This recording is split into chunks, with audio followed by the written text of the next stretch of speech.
Assalamu alaikum wa rahmatullahi wa barakatuh. This is Fawzia Peer from Minara Chamber on the Business Matters this evening. I must say we have a very interesting person this evening, and that is Faisal Suleiman. And he is a tax practitioner and, of course, a registered auditor as well. And also he's in practice for about 25 years. So we're speaking to a person who is quite au fait with the tax season. So our topic tonight is on taxation. The actual fact is the background to tax season and the submissions, and I'm sure Faisal will be able to tell us more on it, because it's time to submit your tax returns and it's almost there. And make sure, all of you, that you do your tax returns. Don't be on default, because that's quite a serious matter, especially with the government. So before I go to Faisal, to ask him when exactly is the official date for the commencement of the 2023 tax session, or I would say tax season for individuals. I'm sure there is, and Faisal will tell us, that according to SARS website, the tax season, when it starts, and the closing date has not yet been announced, I believe, announced with the website, indicating that more information would follow. So make sure that you stay abreast with that and get to know more about when it closes, when it opens. Well, tonight you will be, told exactly when it starts. Also, SARS has indicated that in preparation for tax season, the group will pre-populate some returns with information. Although, I know that the details may not be comprehensive until filing season is officially open to the public. So just like last year, those with less complex tax affairs are expected to have their returns automatically assessed, just as in previous years. So auto-assessments have proven to be very successful in handling tax returns. So since they were implemented in 2022 tax year. So good evening and assalamu alaikum, Brother Faisal Suleiman. Thank you for coming over for Minara Business Matters. We are so close to you. You always do our books, and you are about the best. So tell me, give me a little bit of background on tax season, especially when we should submit our SARS tax returns this year, and also, the South African Revenue Service begins now with tax season. So what more are you going to tell our listeners out there? Assalamu alaikum, Fawzia, and to the listeners of Radio Al-Ansar. Shukran for giving me the opportunity. One of the most efficient organizations or government organizations is our South African Revenue Service, and they're improving all the time. So tax season, you mentioned that it has opened. Yes, it has opened on the 7th of July. A number of taxpayers, like you mentioned, auto-assessments. So what happens is that if you're earning a salary and not much else, then what happens is that SARS has identified this and has pre-populated your tax return and issued an auto-assessment. So what do you do when you receive an auto-assessment? If you agree with the information that SARS has, then basically all you have to do is nothing. You accept the return itself as it is, and you effectively have submitted your tax return. However, if you earn other income, for example, rental income, interest income, you run a business as a sole proprietor, then you won't accept, you'll edit that auto-assessment. So you won't be auto-assessed. You now need to do something about it, and that's where you will then not accept that, and you'll click on edit, so that SARS is informed effectively that you're not accepting that assessment that they've issued, and you effectively then have to populate the information as you see it. But the important thing to remember as well, although you have an auto-assessment, there is a responsibility on you to make sure that all the information is correct. Because you would know, for example, if you received other income that's not pre-populated already in your tax return. So just be careful of that. So as I said, once you've not accepted that auto-assessment, and you've got 40 days in which to add the additional information that's required.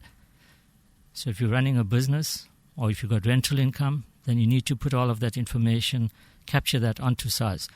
Now, SARS has a very efficient system called e-filing. They also have an app, a SARS Mobi app, in which you can capture your tax return, check on the status of your tax return. If you're due for a refund, look at what the amounts are. So you can look at the assessment. And basically, with all that information that's on there, if you're entitled to a refund, you must make sure that the bank details are correct.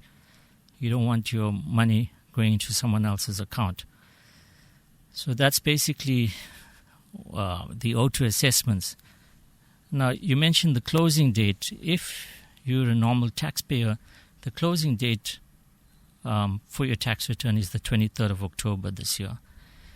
If you haven't submitted your return by the 23rd of October, you'll then be subject to a penalty. That's for normal taxpayers. But if you're a provisional taxpayer, then you have till just till the end of January, just before the end of January, to submit your tax return. That's January 2024. So your tax return itself, like you mentioned, if you don't submit it timeously, you could be subject to penalties, and that could be quite a sum to pay. Okay, I think that that was good enough that you covered most of it, Faisal. But, did you, maybe you can expand on how much do you have to earn to submit a tax return in South Africa? That's when I look at myself now, am I retired? And I have all that, possibly some money in investment and all that. And there are others like that. So you have to pay tax on all these things. Sure, yeah. So the threshold for taxpayers under 65 is 93,750 rand. So basically 95,750 rand. So if you earn less than that amount, you don't need to submit a tax return. Also, if you earn interest income less than 23,800, that as well is tax-free. So if you add the two up, it's just about 120,000 in terms of which you don't have to you won't pay tax. So whether you need to submit a tax return is different. It depends on circumstances. If SARS has issued a tax return, then you still have to submit that tax return. Now, the threshold for over 65 is a little more. It's in the region of 120,000 rand. So there's a rebate that everyone is entitled to, and that's basically where your tax threshold comes in. So our tax, is on a progressive scale. It starts off at 18%, and if you're in the maximum tax bracket, you're going to be paying in the region of 45%. When we talk about all these things, one needs to know what platforms are available for these tax submissions for individuals. Like, for instance, one would say, should I go to Faisal Suleiman? Is he going to be expensive? Let's check on that. And I'm sure you get a number of clientele on your database that you care for whenever it's SARS knocks at the door, and you got all the information as a chartered accountant, unless it's a newcomer. But what I'm trying to say, you have a database of all your clientels, and from time to time you will, contact them that, listen, now it's time, and you'll have to make those submissions of your statements, investments, and all those things. Do you have to do that, or automatically you get all that from SARS? Well, again, it depends on the individual. So it may vary from one person to the next. But as a start, I mean, with SARS e-filing system, if you're just a salary employee and you don't have multiple sources of income, etc., and your tax return is fairly simple, then you don't really need to consult with a tax practitioner. You can submit, you register yourself on e-filing, you get a username and a password, you call up your tax return. And like I said, SARS is using technology to the best that they can. And you find them improving all the time, introducing new ways. So I think at some point they won't have branches because there will be no need for anyone to go to a branch. So the idea is to basically get to a point where you can, on your mobile, download the app and submit your tax return with all the information that's required. I wonder if it's going to be so easy, Faisal. I had such a problem with SARS,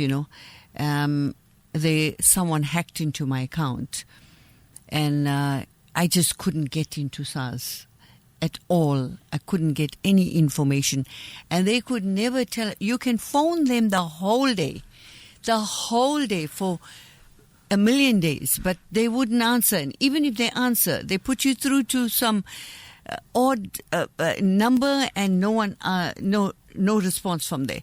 But surely this should come right. I sent a long letter to the minister on this. So when I met him last week, I told him that something has to be done, with these phones, because my daughter also tried with the health area too. You just carry on phoning for Africa. You just don't get through. Okay, so, so that's about... I think the hacking came about when we came out of council, and maybe someone was corrupt there. Then they looked into all our accounts as well. Yeah. Sure. So, I mean, that sort of, especially now with tax season starting, you get a lot of fraudsters out there, and people must just be aware of the scams that are out there. You get a SMS or a email that tells you your refund is due. We need to update your details. Please click on this. Don't. If you know that you never pay tax, there's no ways you're going to be getting a refund. So please don't go and submit all your details, and the hackers have all your information. So just be careful at this point, this time of the year as well. There's all the scamsters out there. Oh yes, and they ask you for your. What number is that? And once you give that, and they're gone into your account immediately. Yeah, so you just got to be one careful. Has to be very, very careful. So this tax season that we're talking about, the submission and all that, so does it only apply to business and individuals? What about trusts, when we have trusts? So like I said, there's changes all the time that are coming through from SARS. So trusts have now been deemed to be part of individuals. So the same tax dates applies. So tax season is opened up now and ends for trusts on the 23rd of October. So unless it's a special trust, or a trading trust, all other trusts, the returns will have to be submitted by the 23rd of October. So I mean, tax applies to everyone, including your businesses, companies, sole proprietors, trusts, etc. Yeah. So I don't know. I have heard about the auto assessments, how auto assessments work. But on that, can you expand? Yeah. So auto assessments, basically, SARS introduced last year, where some of the information is already pre-populated. That was last year. They improved on it this year, where a lot more information is pre-populated onto your tax return. And if you earn not much in terms of, when I say not much, multiple sources of income, then basically your tax return itself is fairly simple, and this auto assessment is issued. So you already have your assessment that comes through. If you accept the figures that SARS have populated onto your tax return, and you're due for a refund, for example, within 72 hours, you'll have your refund in your bank. Hopefully your bank details and all that are correct, and so far it's been working quite efficiently. So you mentioned the call center early on and trying to call the call center. Again, the problem with the call center is that there's so many people trying to call, and there's not many call center agents. So you can wait for an hour or two before someone picks up. But they do have an option, a callback option. So if you listen to the options at the beginning, you get an option for callback. But when you're going to get that callback, you can only guess. So that's another problem. Now, like I said, SARS is trying to improve, but using technology more than anything else. And they're trying to get to a point, like I said, that where you don't need to call SARS, and where it makes it simpler. For example, you can go onto their website and look at the information. They've got a whole list of frequently asked questions, so you can look at that part as well. And perhaps there's a process that you could follow. So, for example, you could email your query to SARS, like your one, and the turnaround is expected to be within 21 days. So it's like within 21 days you'll get your feedback as to or resolution to your question. So now, this Faisal, this auto assessment, again, I'm talking about that. Yeah. Does it apply only to individual taxpayers? It's only individual taxpayers who are non-provisional taxpayers. Correct. Oh, so, and who usually are formally employed, eh? Exactly. So if you employed, you have one source of income, you don't have other income like rental, business, sole proprietor, etc. Then, and it's increased in terms of the number of auto assessments from last year to this year. So in terms of the information itself, responsibility has been placed on all the third-party providers. For example, your banks in terms of the interest earned, your medical aid in terms of your contributions and deductions. In terms of your investments, the institutions now have to submit that information to SARS, and the deadline for them is by the 31st of May, where they have to submit all this information that's required, and that's what's pre-populated onto your tax return. However, if, for example, you have a company and you have a loan account and you've got other income that's coming through from that, that's not going to be pre-populated. If you have a trust, for example, the trust financials have to be prepared, and then the distribution of that income goes to the beneficiary. So in terms of that information, SARS is not pre-populated, but they've put a responsibility now from next year.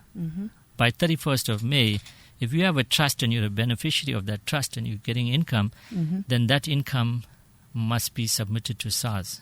They call that the IT3T, I think.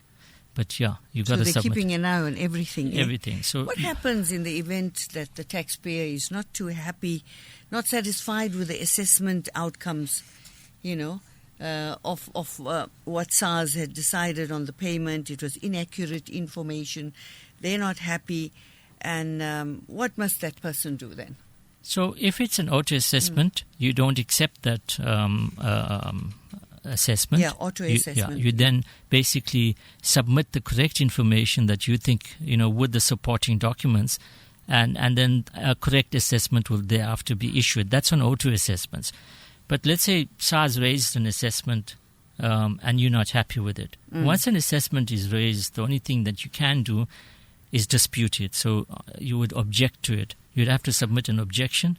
The period for objections has increased now to 80 days. Before it was within 30 days. So if you didn't submit an objection to that tax assessment within 30 days, you had to just accept it, because SARS will not entertain an objection after 30 days. But fortunately, they've increased it now to 80 days. So you have 80 days in which to object to that assessment, but you have to submit supporting documents to show why SARS assessment is incorrect.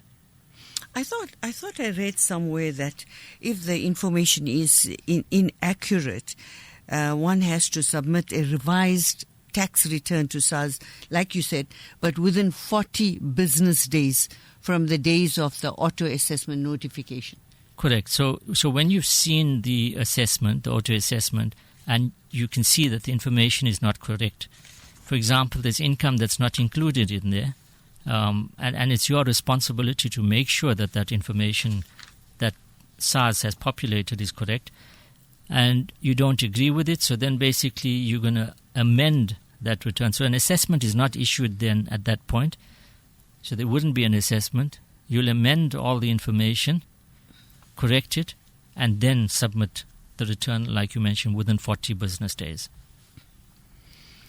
So, earlier on I asked you about, the business, the tax season submissions that apply to businesses and all that.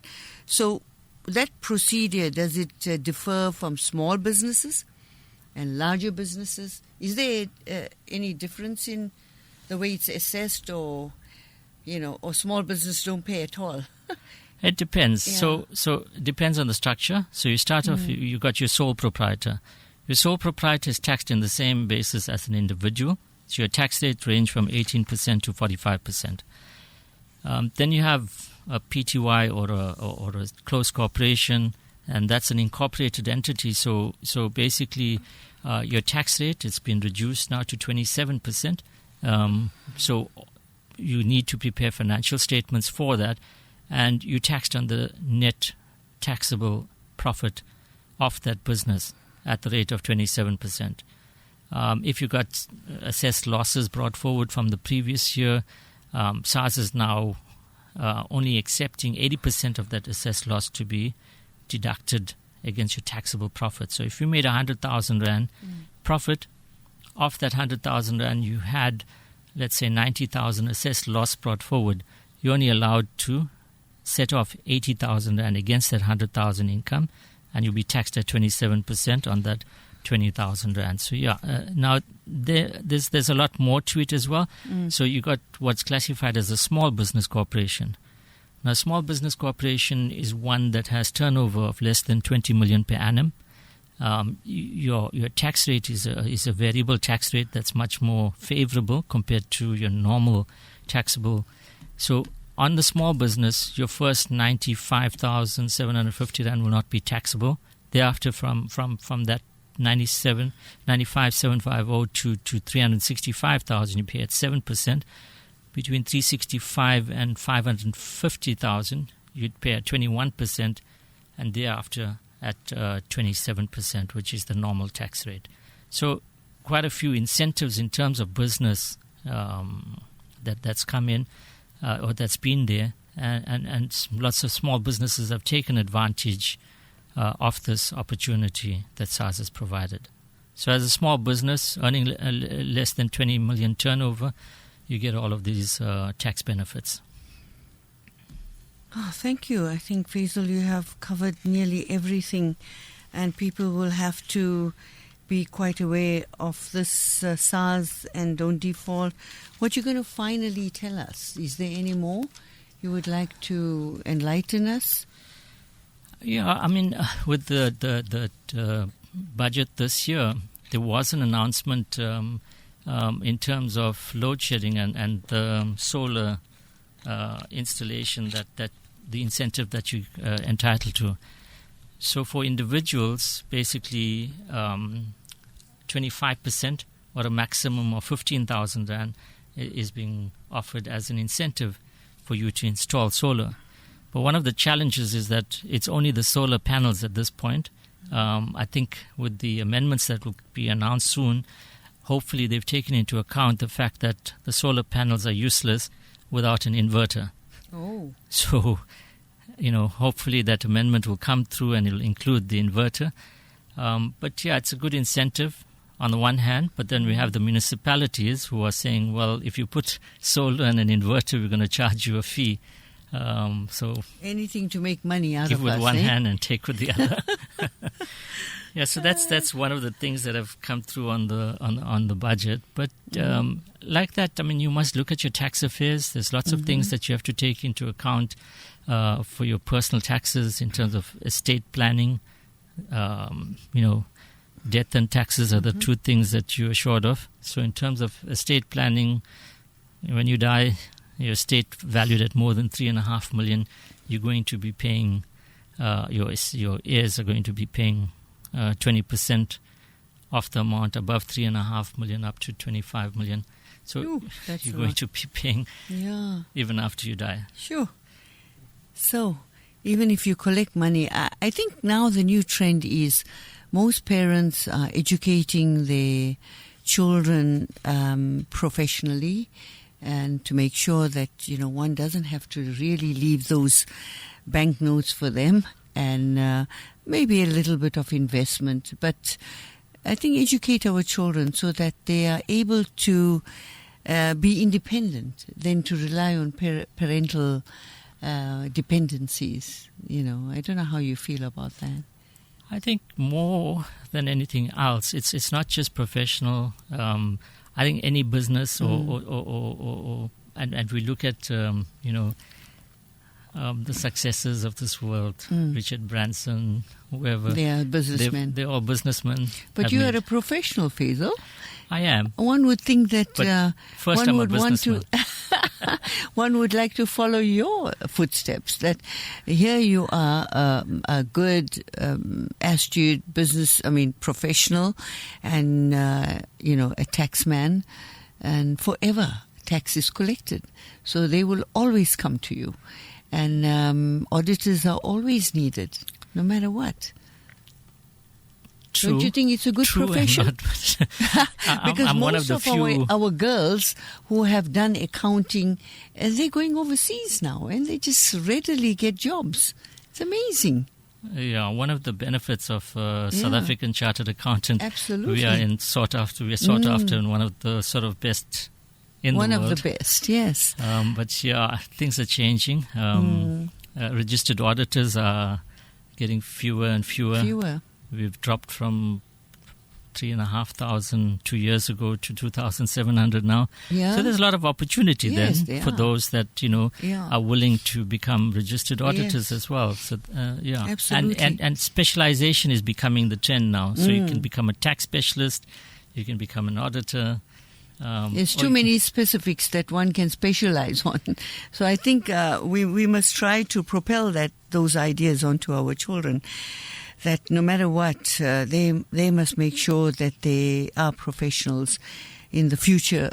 That is the final thing that they should look at. Jobs are hard to get, Faisal. Yeah, hard to get in our environment now that we are in. So in closing, what would you like to inform the community? There's lots of opportunity to structure your taxes. Not much benefits that are left, that SARS has left. As an employee, you literally have not much. I think the only two fringe benefits that are remaining that you're not taxed on is a computer allowance and a cell phone allowance, and that obviously depending on your job description. So that's one part of it. The other one is, SARS have increased this work from home. Work from home is becoming a trend. But again, you can claim expenditure relating to that. Please take advice, because it may not apply or may not benefit you when you work out what the actual benefits are. You also lose out on certain other benefits if you take, like I say, SARS gives with one hand, it takes 10 times more with the other. So if you do work from home, you own your house, you're going to lose the benefit of 2 million rand CGT benefit that you would have got. So yeah, that's so lots of opportunities to structure your taxes as well and reduce the amount that you're paying. So look at it. Obviously, your tax and your income has to be that level to take those benefits as well. So thank you very much, Faisal Suleiman. It's very important that we pay our taxes and work ethically, so taxpayers are urged by SARS to make use of also electronic channels, like SARS e-filing, and of the SARS, is it Mobi app? Mobi app. Yeah, or Mobi app, which can be downloaded to a phone or tablet to handle their tax filing matters. And alternatively, taxpayers can make an appointment with SARS on the SARS website and send SMS to request a booking, or call the contact center, and I wish you good luck for that, if you ever get through a SARS official. So best thing, just go to Faisal Suleiman. Why waste all that energy and try and get a hold of SARS? But go to him, and I'm sure you will get the best professional service that you can ever have. Thank you so much. Assalamu alaikum wa rahmatullahi wa barakatuh. But before I close, and thank you, Faisal, I want to just remind our listeners that Minara, the awards are open to South African Muslims. It's open now, and please make sure that you exploit this opportunity. And to majority Muslim-owned business entities registered and operating in South Africa.